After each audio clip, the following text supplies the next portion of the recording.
Welcome to World Revolution. Dear friends, today we will summarize the book Summary of the Mind, Illuminated by Culadasa.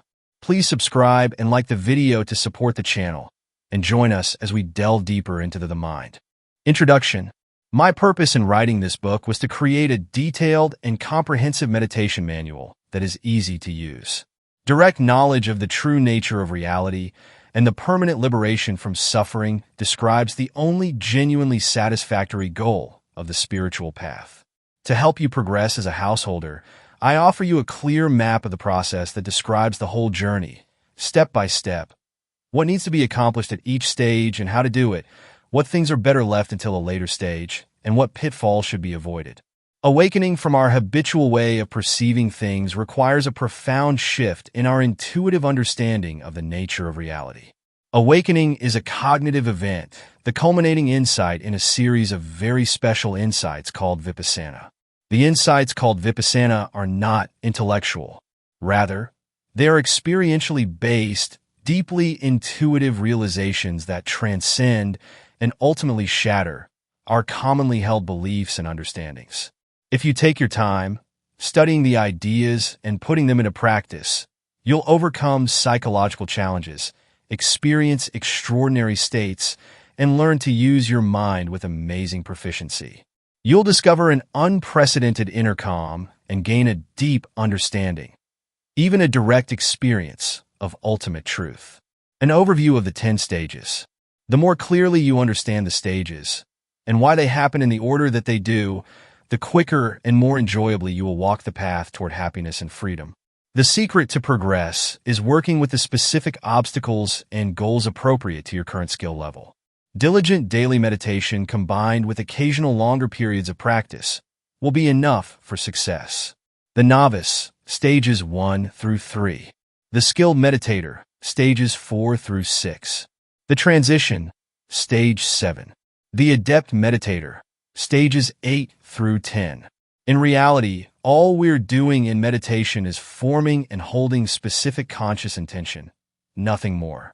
In fact, while it may not be obvious, all our achievements originate from intentions. Once again, repeatedly sustained intentions lead to repeated mental actions, which become mental habits, the habits of mind that lead to joy, equanimity, and insight. First interlude. Conscious experience and the objectives of meditation. Attention and peripheral awareness. Attention singles out some small part of the content of the field of conscious awareness from the rest in order to analyze and interpret it. On the other hand, peripheral awareness is more holistic, open, and inclusive, and provides the overall context for conscious experience. It has more to do with the relationships of objects to one another and to the whole. The first objective of meditation. Stable attention. Stable attention is the ability to intentionally direct and sustain the focus of attention, as well as to control the scope of attention. Having focused, sustained, and selective attention is a much more peaceful and engaging way of experiencing the world. It's also the most valuable tool we have for investigating our minds and coming to understand ourselves. Intentionally directing and sustaining attention. Intentionally directed attention means just that. We make a conscious decision about what we pay attention to. Formulating the conscious attention to focus on the meditation object provides a new piece of information for unconscious processes to take into account. Holding this intention, together with returning our attention to the breath over and over whenever we get distracted, informs the unconscious weighing process that keeping the focus on the breath is important. In order to truly master directed and sustained attention, we have to overcome this tendency for attention to alternate. Exclusive attention to one object, also called single-pointedness, is very different from alternating attention. The second objective of meditation, mindfulness. Mindfulness allows us to recognize our options, choose our responses wisely, and take control over the direction of our lives. It also gives us the power to change our past conditioning and become the person we want to be. Most importantly, mindfulness leads to insight, wisdom, and awakening. Normal functions of attention and peripheral awareness. Generally, attention translates our raw experience of the world into terms we can more easily understand, which we then organize into a picture of reality. Attention analyzes our experience, and peripheral awareness provides the context. Strong peripheral awareness helps tone down the self-centered tendencies of attention, making perception more objective. We are responding to something in almost every waking moment, whether it comes from the environment or from within our own mind. Everything we think, feel, say, or do from one moment to the next, who we are, and how we behave, all ultimately depends on the interactions between attention and awareness.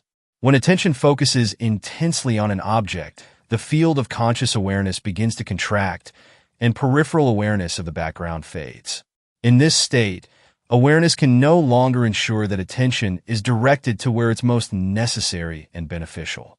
The goal, therefore, is to increase the total power of consciousness available for both attention and awareness. Increasing the power of mindfulness.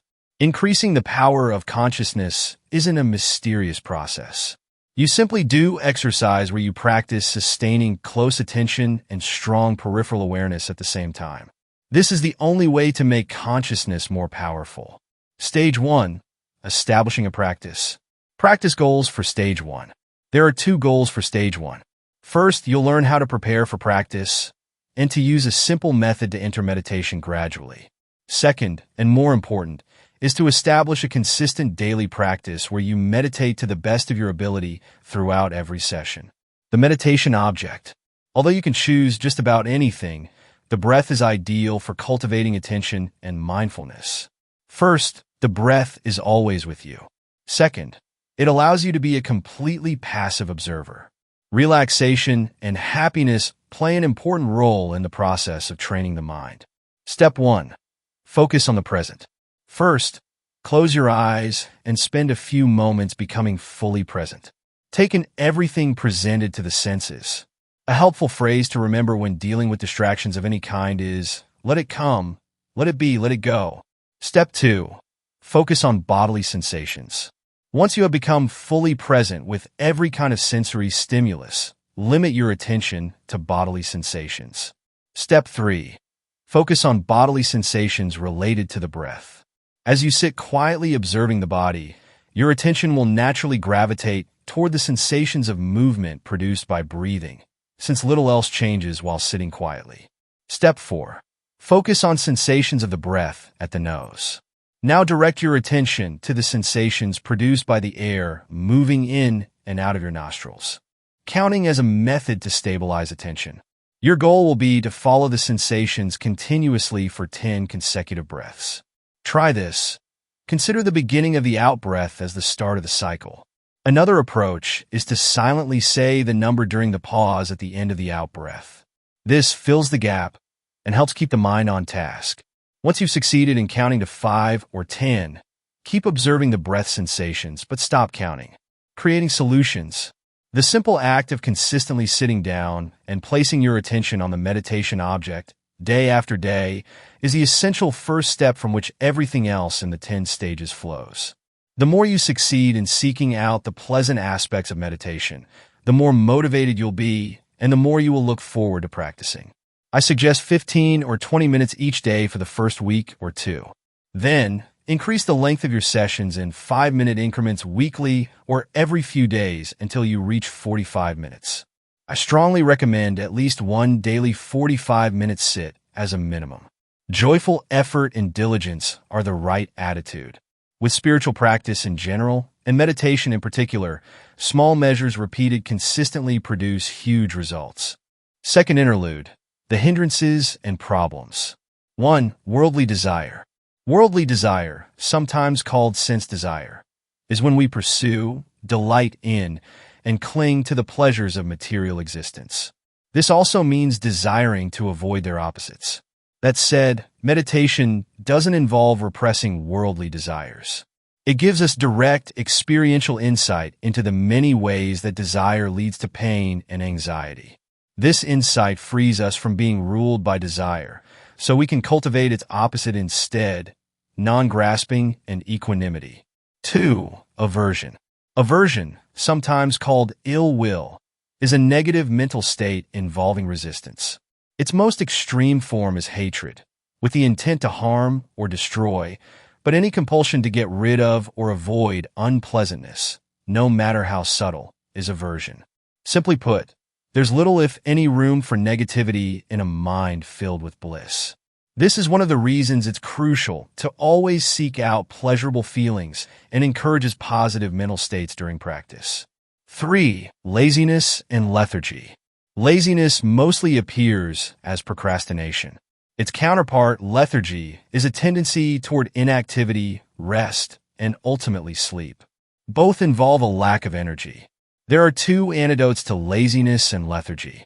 The first is to motivate yourself by thinking about future rewards. The second antidote is to just do it. This means that you plunge in despite resistance, and then engage with the task fully. 4. Agitation due to worry and remorse. We feel this kind of agitation when we're conflicted about the past or concerned about the future. The best antidote to this kind of agitation is to take up the practice of virtue. Virtue is the practice of inner purification, which results in good behavior. Similarly, as the mind becomes more joyful with continued practice, agitation due to worry and remorse dies down.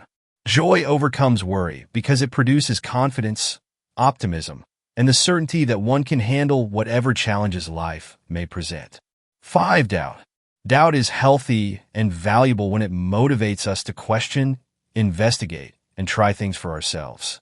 Doubt becomes a hindrance if, instead of reevaluating the situation rationally, we respond only to the emotional uncertainty it creates. The ultimate remedy for doubt is the trust and confidence that come from success, and success depends on persistent effort. Success leads to trust in the practice and in yourself. Stage 2. Interrupted attention and overcoming mind wandering. You may feel like you're trying to tame a wild animal, or even that meditation is making your mind more agitated. In reality, you're just becoming aware of what's always been going on in the mind. There are two primary goals for Stage 2.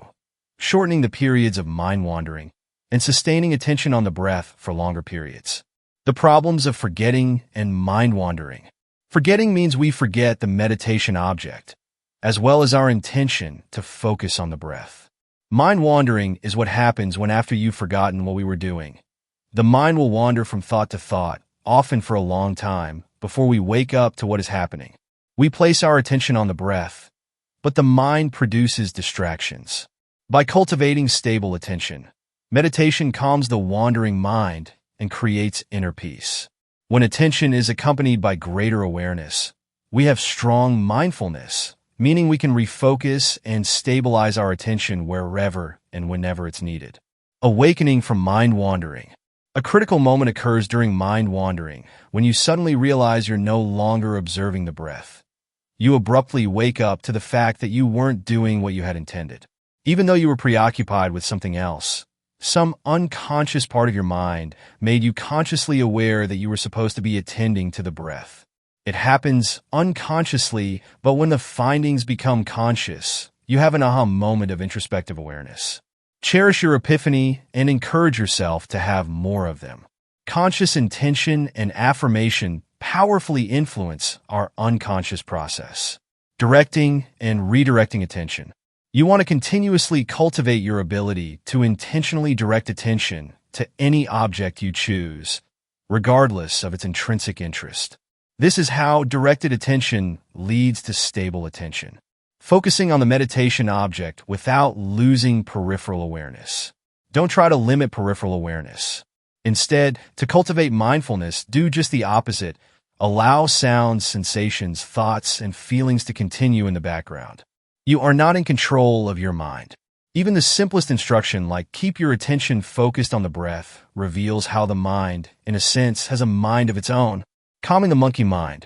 Monkey mind describes an especially agitated state where attention jumps rapidly from one thing to the next, like an excited monkey. The antidote that calms monkey mind is to become grounded in the body. Always recall that success comes through repetition with a relaxed attitude, rather than from effortful striving. Conclusion. Consider every obstacle an opportunity to learn about the mind. Stage 3. Extended continuity of attention and overcoming forgetting. The main goal of this stage is to overcome forgetting. sustaining attention through following and connecting. As you progress through the stages, you will follow the breath with ever closer attention in pursuit of ever more detail. In Stage 2, this meant identifying the beginning and end of both the in and out breaths, as well as the pauses separating the two. Your first goal in Stage 3, if you haven't reached it already, is to discern each of these with equal clarity. Next, you'll practice recognizing individual sensations that make up each in and out breath, cultivating introspective awareness through labeling and checking in. With introspective awareness, you're aware of what's happening in your mind as you continue to focus attention closely on the breath. You'll train and strengthen your capacity for introspective awareness through the practices of labeling and checking in. For example, if you catch yourself thinking about your next meal or something that happened yesterday, give the distraction a neutral label such as thinking or remembering. Instead of waiting for introspective awareness to arise spontaneously, as you've done until now, you intentionally turn your attention inward to see what's happening in the mind. Train yourself to check in regularly with introspective attention. Checking in should become a habit. When unpleasant sensations arise, ignore them as long as you can. Resist the urge to move for relief. When the discomfort becomes too much to ignore, turn your attention toward the pain and make it the focus of your attention. Dullness in meditation comes in many different degrees, ranging from strong dullness, such as drowsiness, to subtler forms like feeling a bit spaced out. As with distraction, dullness is another form of scattered attention. Here are a few antidotes, roughly in order of strength from mild to strongest, for rousing the mind from dullness. Take 3 or 4 deep breaths, filling the lungs as much as possible, and hold for a moment. Then exhale as forcefully and completely as possible through tightly pursed lips. Tense all the muscles in your body until you begin to tremble slightly, then relax. Repeat several times. Meditate while standing up. Do your walking meditation. Worst case scenario, get up, splash cold water on your face, then go back to practicing. Another way to keep the mind energized is through intention. Third interlude, how mindfulness works. The practice of mindfulness leads to both psychological healing and profound spiritual insights. Unconscious conditioning is like a collection of invisible programs. These programs were set in motion, often long ago, by conscious experiences. They lie dormant until they are triggered by something in the present.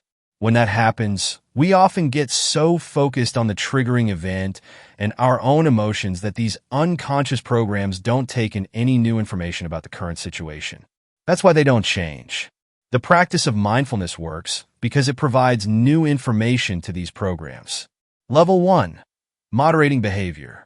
Mindfully acknowledging our emotions and taking responsibility for our reactions lets us recognize more options, choose wiser responses, and take control of our behavior. Level 2. Becoming less reactive and more responsive. Those people who have cultivated mindfulness are more attuned and less reactive. They have greater self-control and self-awareness, better communication skills and relationships, clearer thinking and intentions, and more resilience to change. Attention and awareness provide the unconscious mind with new, real-time information that is directly relevant to what's happening right now. With this new information, reprogramming can happen at the deepest levels of the unconscious. Whenever some event triggers one of our invisible programs, we have the chance to apply mindfulness to the situation so our unconscious conditioning can get reprogrammed. Anytime we are truly mindful of our reactions and their consequences, it can alter the way we will react in the future. Of course, it's much harder to stay mindful when it matters most in difficult situations. That's why we need to intentionally practice mindfulness in everyday life, especially when it's easy, like when you're driving a car or eating a meal. Then you'll build up the skill and the mental muscle to stay mindful and to face greater challenges. Level 3. Reprogramming deep conditioning. When our minds grow stable and quiet, all kinds of deep memories, thoughts, and emotions that drive our unconscious programs can come to the surface. Then they can be purified by the illuminating power of mindfulness. Level 4. Mindfulness, insight, and the end of suffering. Unquestionably, The most valuable effect of mindfulness is its ability to radically reprogram our deepest misconceptions about the nature of reality and about who and what we are. Our gut intuition tells us we are separate selves in a world of other people and objects, and that our individual suffering and happiness depend on external circumstances. This may seem like common sense, but it's a misperception that comes from our innate programming, and which is continually reinforced by cultural conditioning. As we practice mindfulness, however, we accumulate more and more evidence that things are very different from what we believed. As paradoxical as it may seem, the craving to avoid suffering and pursue pleasure is the actual cause of suffering. Stage 4. Continuous attention and overcoming gross distraction and strong dullness. The goal of Stage 4 is to overcome gross distraction and strong dullness. As your mind grows calmer and more stable in this stage, you will experience a deep purification. Stored unconscious residues from the past well up to the surface and are released. You want your attention to the breath to be a stable anchor as you keep watch over the entire ocean of the mind with introspective awareness. It's like standing back a bit from the meditation object, just enough to keep the breath at the center of your attention while you take in everything else happening in the mind. By using the breath as an anchor while you mindfully observe the mind, you're watching the mind while the mind watches the breath. Pain is a dynamic sensation with many subtle qualities. Investigate them. Notice if it is sharp, piercing, burning, aching, dull, etc. Notice if the sensation feels solid and unchanging, or if it fluctuates in intensity, area, or location. How much of the pain you're experiencing is inherent in the sensation, and how much is your mind's reaction to the sensation? Pain is quite useful for developing stable attention and powerful mindfulness. Make good use of it. As the mind grows calm and everyday distractions fall away, significant material from the unconscious starts to well up into consciousness. This is a very significant event in the progress of your practice. Learn to fully embrace everything that surfaces. They are hidden parts of your psyche. More importantly, understand and rejoice in the fact that when this material comes to the surface, it's an act of purification and a critical step toward developing samadhi. The strategy for dealing with emotions, thoughts, or images is simply to ignore them for as long as you can. Then, just like with pain, when something becomes too strong to disregard, make it your meditation object. Don't resist, avoid, or reject this potent material. It will only go back into the unconscious and resurface again later. Acknowledging, allowing, and accepting are the antidotes to avoiding, resisting, and rejecting. If you have the thought, I am angry, replace it with the thought, anger is arising. What are the specific bodily sensations that go with this particular emotion? By simply allowing material from the unconscious to come up, by mindfully bearing witness and not reacting, you reprogram the mind more deeply than you ever could through intellectual analysis. You're purifying your mind of all the afflictions you've accumulated throughout your entire life. Purification of the mind. It's not uncommon for meditation to bring up things that might otherwise have stayed repressed for our whole life. The best thing you could ever do for yourself is to confront and work through this material, learning to overcome strong dullness. As you become more skilled at dealing with distractions, strong dullness will become your next major obstacle. When the dullness isn't as strong, just expanding your peripheral awareness can sometimes be enough. Conclusion. You have mastered stage for when you're free from both gross distractions and strong dullness. Fourth interlude, the moments of consciousness model. Our everyday conscious experience of the world. The thoughts and sensations that arise and pass away appear to flow together seamlessly from one moment to the next. However, according to the moments of consciousness model, this is an illusion. If we observe closely enough, we would find that experience is actually divided into individual moments of consciousness. Therefore, all conscious experience, without exception, consists of individual, brief moments, each containing a single, static chunk of information. In all, there are 7 kinds of moments. The first 5 are obvious, since they correspond to the physical senses: sight, sound, smell, taste, and touch. The sixth category, maybe less obvious, is called the mind sense, meaning it includes mental objects like thoughts and emotions. Finally, there is a seventh type of consciousness, called binding consciousness, that integrates the information provided by the other senses. All conscious experience gets filtered through either attention or awareness. They form two distinct ways of knowing the world. Individual moments of awareness provide information about a lot of things at once, but the information has only been minimally processed. Attention's job, on the other hand, is to isolate specific objects in order to analyze and interpret them in more detail. The contents of moments of awareness usually comes from the physical senses, while the contents of moments of attention usually comes from the mind sense. What had been a sound in awareness, simply attributed to traffic, becomes a concept like traffic noise when made into an object of attention. One of the attributes of every moment of consciousness is a kind of life force or vital energy. Non-perceiving mind moments carry much less of this vital energy than do perceiving moments of consciousness. Therefore, the energy level of the mind depends on the ratio of perceiving to non-perceiving moments. The stronger our intention to attend to a particular object, the more moments of attention will subsequently be focused on that object. Intention also exerts a powerful influence on how many of the upcoming mind moments will be perceiving rather than non-perceiving. In other words, you use mindfulness, the optimal interaction between moments of attention and moments of awareness, to gradually develop stable attention. Dullness. As the proportion of non-perceiving moments increases, we experience more subtle dullness.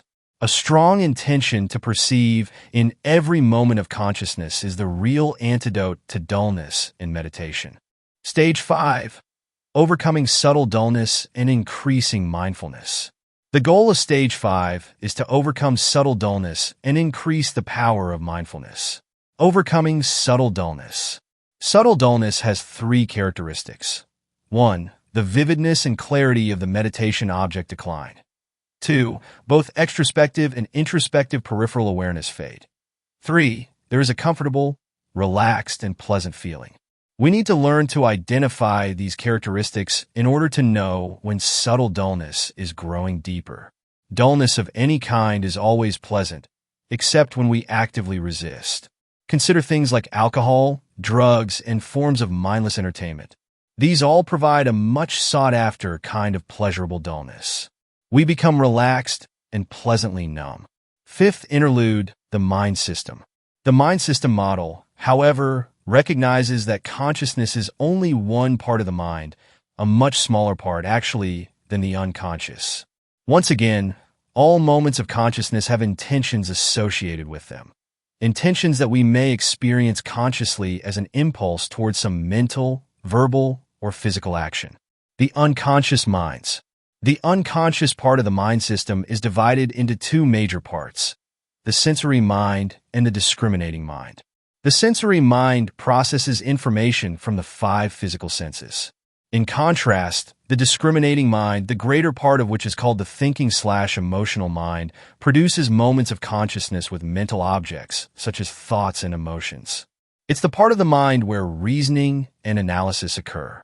The sensory and discriminating minds are each composed of many individual subminds that function simultaneously and autonomously. Like major divisions within a corporation, each with many departments serving specific purposes, each submind independently performs its own specific task in the service of the mind system as a whole. The sensory mind. This sensory mind is only concerned with information coming in from the outside by way of the physical senses. The job of each of the subminds is to process and interpret raw sensory data as it comes in. First, the subminds create sense percepts from the raw information, mental representations of the actual stimulus received by the sense organs. Next, these sense percepts are recognized, categorized, analyzed, and evaluated in terms of their immediate importance. Along with each sense percept, the sensory subminds also produce a hedonic feeling of pleasant, unpleasant, or neutral. For example, the somatosensory mind will evaluate a cool breeze on the skin as pleasant, but a mosquito bite as unpleasant. The discriminating mind. The sensory minds don't project every sense percept they generate into consciousness, but those that do become available to the discriminating mind. It assimilates that information, further processing these sense percepts and transforming them into more complex mental representations. In other words, into perceptions. The image of a black and red bird vase becomes transformed into the specific conceptual object, red-winged blackbird. The discriminating mind might then add its own emotional overtones, such as an experience of happiness at seeing and correctly identifying such a beautiful bird. The discriminating mind consists of many separate subminds, just like the sensory mind. Each submind performs specialized activities and has its own particular function and purpose. This can be anything from performing arithmetic, to caring for a baby, to deciding when a situation calls for you to get angry.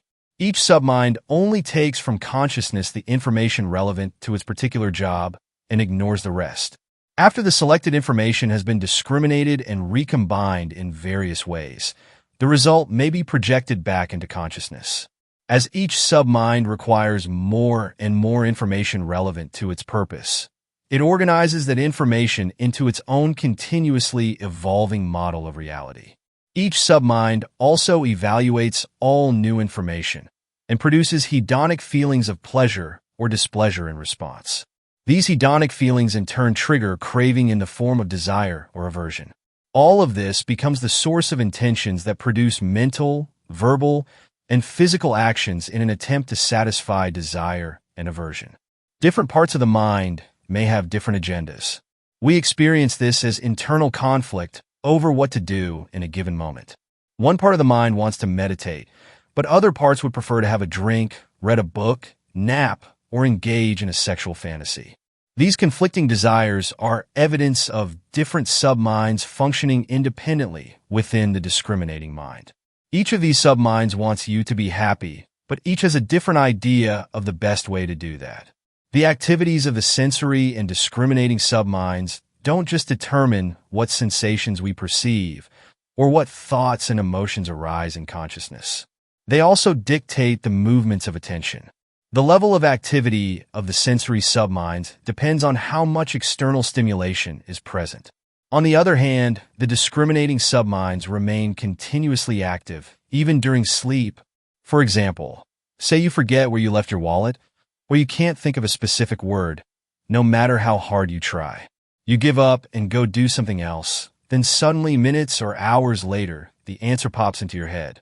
Functions of the conscious mind. The conscious mind acts as a universal recipient of information. It can receive information from each and every separate, unconscious submind. In fact, all conscious experience is simply an ongoing stream of moments of consciousness whose content has been projected into the conscious mind by unconscious subminds. Then, when information enters consciousness, it becomes immediately available to all the other subminds. Therefore, the conscious mind also serves as a universal source of information. All the unconscious subminds can interact with each other through the conscious mind. The conscious mind is simply a passive space where all the other minds can meet. One, and only one, submind can present its information at a time, and that's what creates a single moment of consciousness. The conscious mind doesn't actually do anything. Everything that appears in consciousness, decisions, intentions, actions, and even the sense of self, actually comes from the unconscious mind. How is all this relevant to my practice? The answer is, you've been using executive functions this whole time to train the mind in meditation. Collectively, unconscious subminds use the information projected into consciousness to interact with each other in solving problems, making decisions, and creating new responses to situations. In other words, this collective interaction of subminds and its resulting outcome is the executive function process. Intentions. In one form or another, intention drives everything we feel, think, say, and do. Intention even determines what goes on in our minds, including what we pay attention to and ignore. As we progress in our practice, we repeatedly invoke the top-down intention to pay attention to breath sensations. In response, the somatosensory mind learns to consistently produce moments of attention to the breath. Next, consider the bottom-up process involving unconscious intentions, which obstructs our meditation by producing spontaneous movements of attention. Many different subminds are always projecting their objects and intentions into awareness. So when we meditate, we experience lots of distractions. Each unconscious submind decides on its own which content is important enough to need executive processing, and it projects that into peripheral awareness. If the mind system concludes the sound is important enough, attention will shift to it. However, if the decision goes the other way, the intention to attend to the sound will be blocked. When that content is consistently dismissed or ignored by executive functions, it will eventually stop being presented to the conscious mind. On the other hand, any object in peripheral awareness that gets attended to will continue to be presented. The best decisions come from the fullest participation of every part of the mind system, which is one reason why increased mindfulness is so valuable in daily life. To stay focused on the breath over long periods requires an ongoing, uninterrupted consensus. Individual subminds are highly responsive to conscious intentions. The narrating mind. The narrating mind is a submind of the much larger discriminating mind. It takes in all the information projected by other subminds, combining, integrating, and organizing it into a meaningful summary. The narrating mind then produces a very specific kind of mind moment called a binding moment of consciousness. When the visual mind processes information from the eyes, an image is formed and projected into consciousness. But in this seeing, there is only the seen. Then the image appearing in consciousness is further processed by the discriminating mind, where it's elaborated on using various ideas and memories to achieve a conceptual understanding of what's being observed.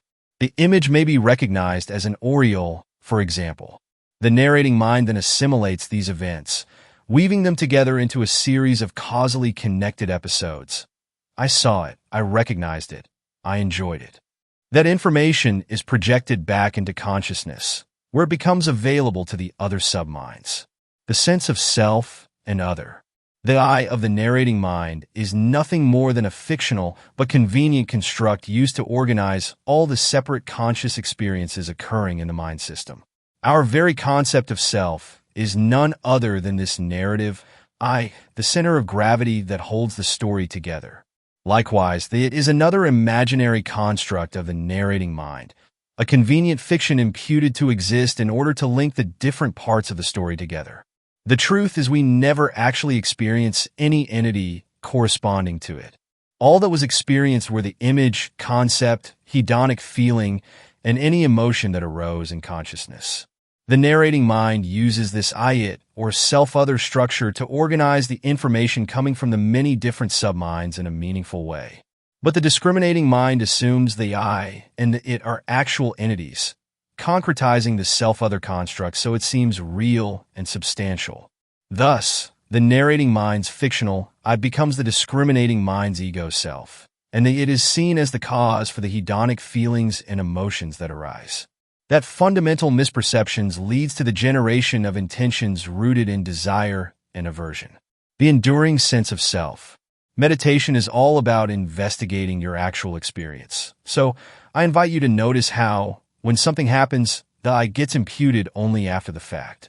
The narrating mind just takes the ongoing flow of information in consciousness and organizes it into a meaningful story, attributing everything to the imaginary entity called I. The discriminating mind then mistakes this I for an actual individual, rather than a product created by a collection of subminds. Metacognitive introspective awareness.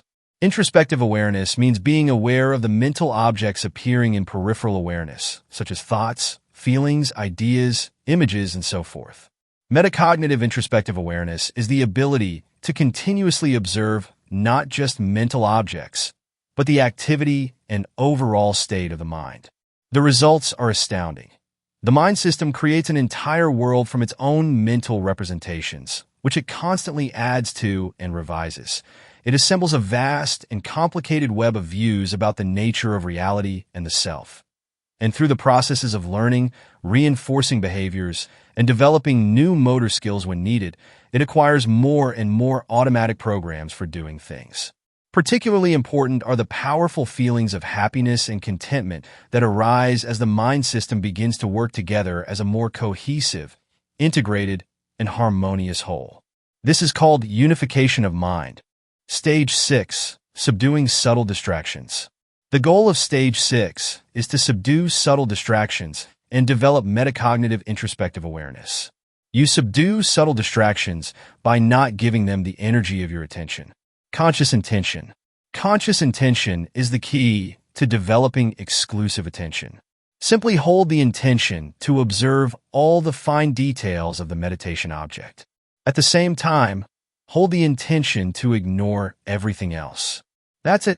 Experiencing the whole body with the breath. A method for developing exclusive attention. Experiencing the whole body with the breath is a faster and more enjoyable method that makes it much easier to completely ignore distractions. Just as with the body scan, you first direct your attention to the grade at the abdomen. Then, making sure that peripheral awareness of the breath at the abdomen doesn't fade, you shift your attention to a particular body part, such as your hand. Define your scope of attention to include that area only. Then further refine your scope to include. Ignore all other sensations by excluding them completely from attention, but let them remain in peripheral awareness. Next, move to another body part, perhaps the forearm, and do the same thing. To put it bluntly, not only don't we experience the world directly, but the reality we live in is a massive collection of conceptual constructs that takes a unique form in each of our minds. Cultivating metacognitive introspective awareness. Specifically, metacognitive introspective awareness means being aware of the ongoing activities and current state of the mind. This is different from just being aware of mental objects, such as particular thoughts and memories, which are merely the constructs of the mind. We can be metacognitively aware of two types of mental activity. First, we can be aware of what attention is doing. This includes where attention's being directed, the sensory category of the particular object, how attention moves, and its vividness and clarity. The second aspect of metacognitive awareness is being cognizant of the state of your mind.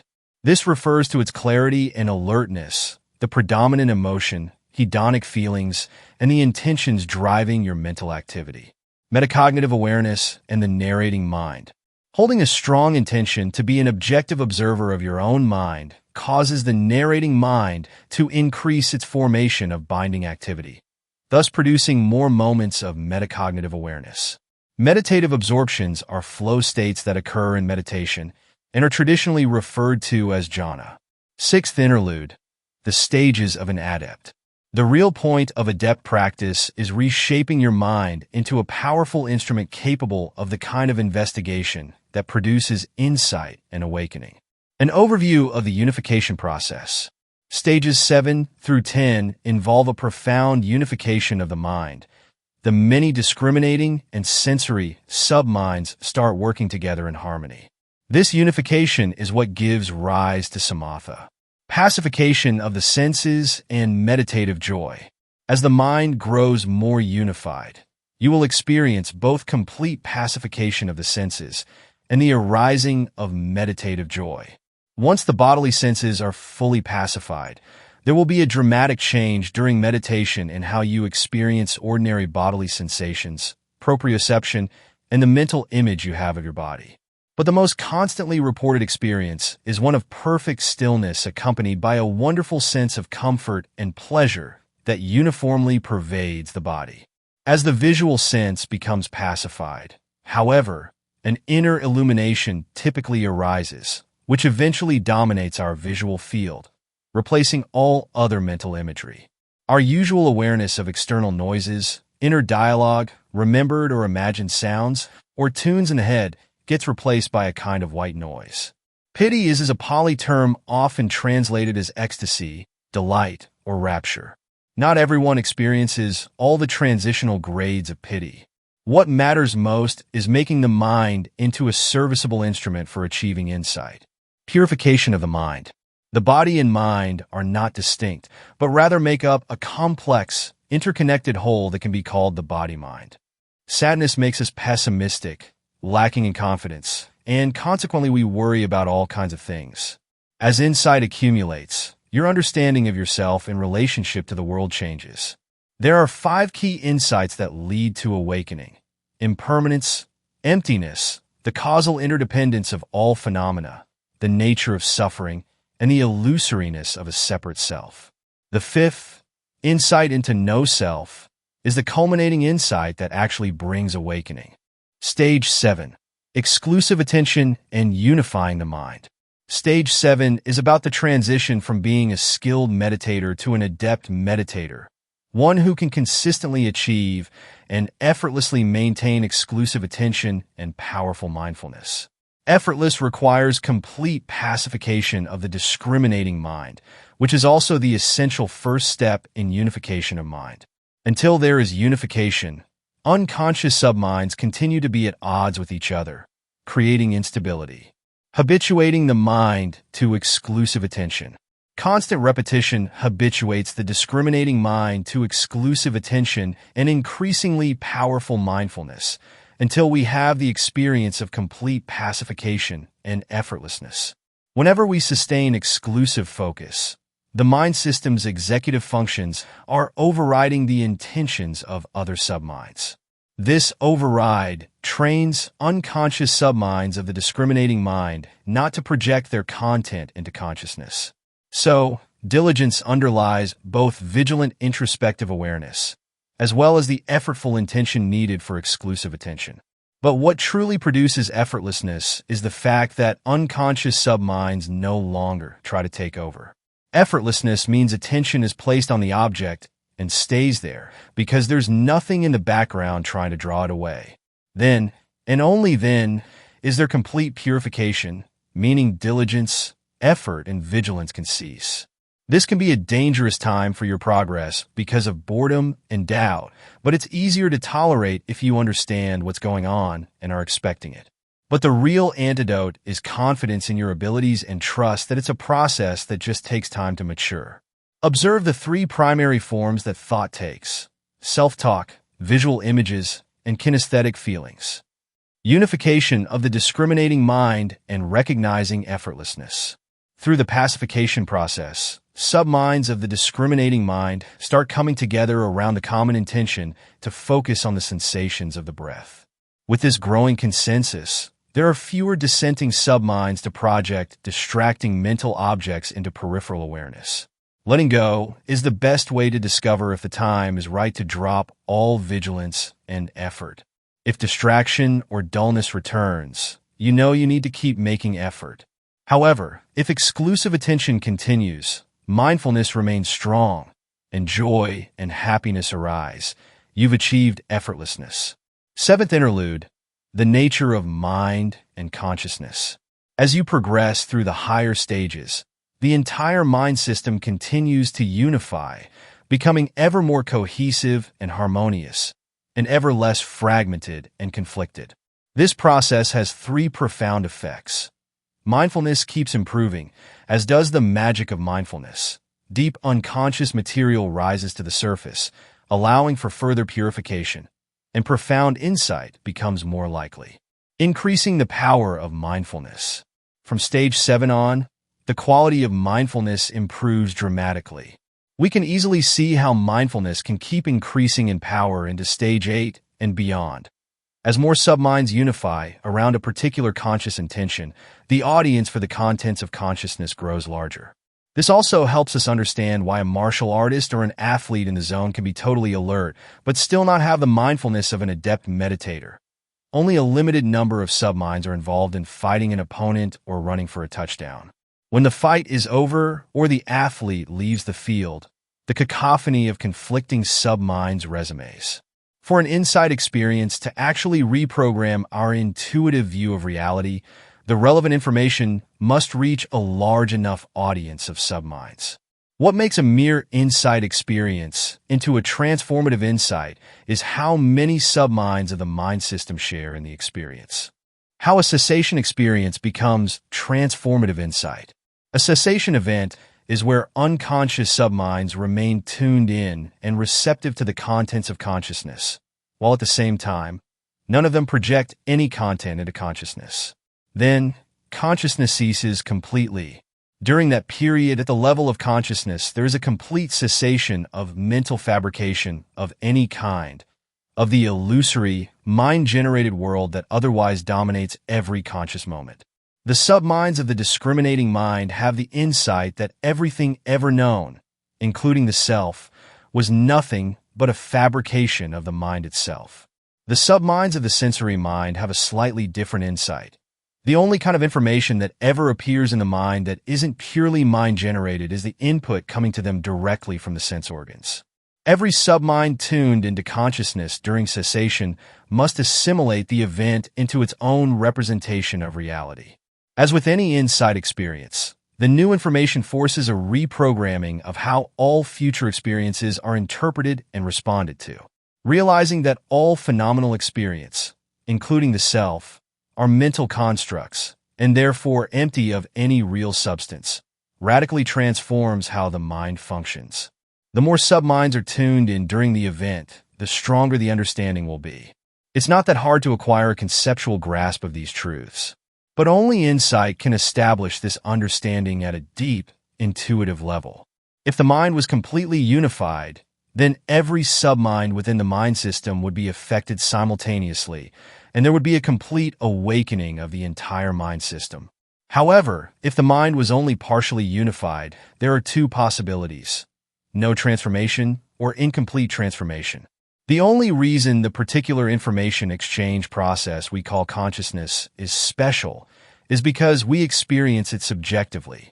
And that subjective experience seems to be limited just to information exchange occurring at the highest level in the mind system. According to the mind system model, all intentions are generated in the unconscious mind. The role of consciousness is to allow, suppress, or modify these intentions before they produce an action. The content of consciousness is actually the output from many different subminds and sub-subminds. It consists largely of binding moments. All the individual bits of sensory information have already been extensively combined, analyzed, and interpreted before we ever become conscious of them.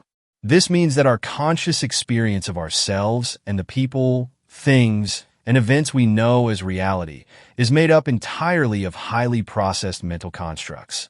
The cost associated with all this integration is a huge loss of information at every level of binding, which reaches colossal proportions by the time it reaches consciousness. Although conscious experience is dominated by perceptions derived from high-level binding moments and narrative moments of consciousness, its richness comes from individual sense percepts and lower-level binding moments. This richness increases proportionally when the content of consciousness shifts toward more low-level information processing, and away from complex binding, abstract thinking, and storytelling. With stable attention and powerful mindfulness, we can witness events in the mind system that simply aren't accessible to the untrained mind. Thus, sustained, selective attention can give us access to the many different levels at which raw sensory data gets converted into our familiar conscious experience.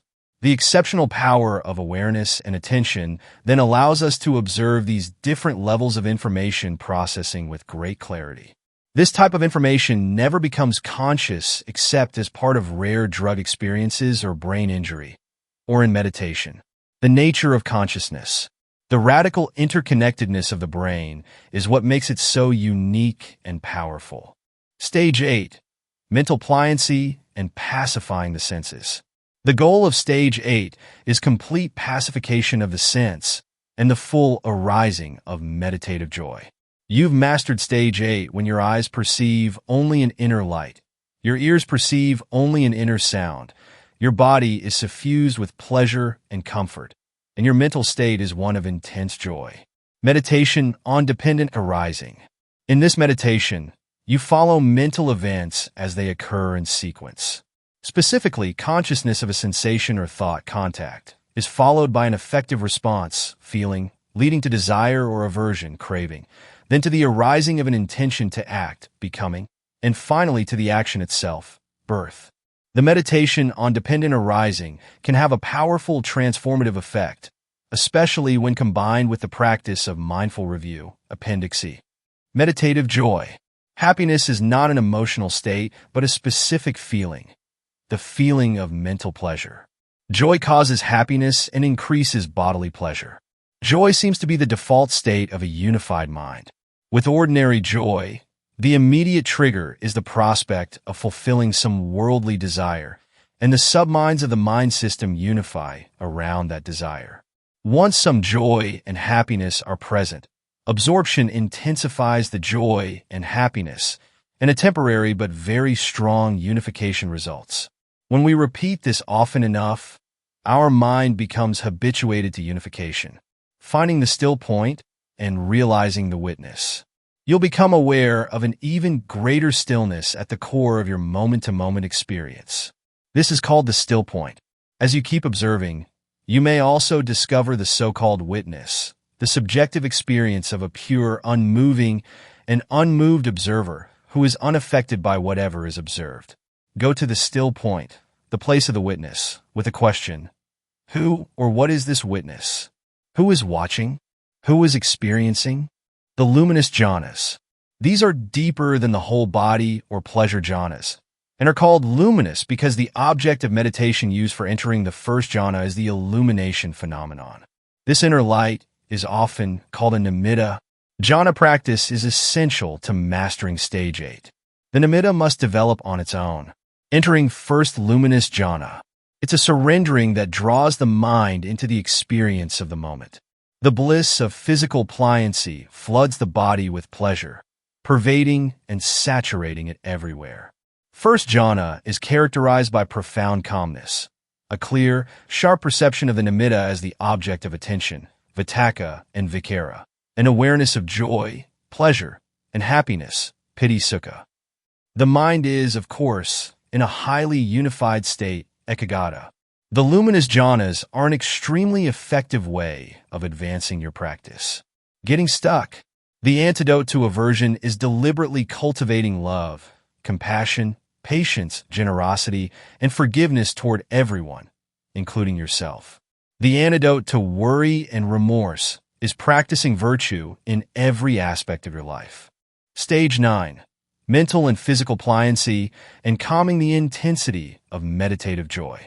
In stages 9 and 10, you fully unify the mind, moving from a state of highly excited meditative joy and happiness to one of serene joy and happiness. The resulting samatha has 5 qualities of mind: fully stable attention, powerful mindfulness, joy, tranquility, and equanimity, calming piti, and maturing joy. For the intensity of piti to calm, you need to be able to sustain it until the intensity peaks and starts to subside, giving way to tranquility and equanimity. Meditating on the mind. Meditating on the mind itself involves bringing attention and awareness together in a completely open state. Essentially, you're fusing attention and awareness.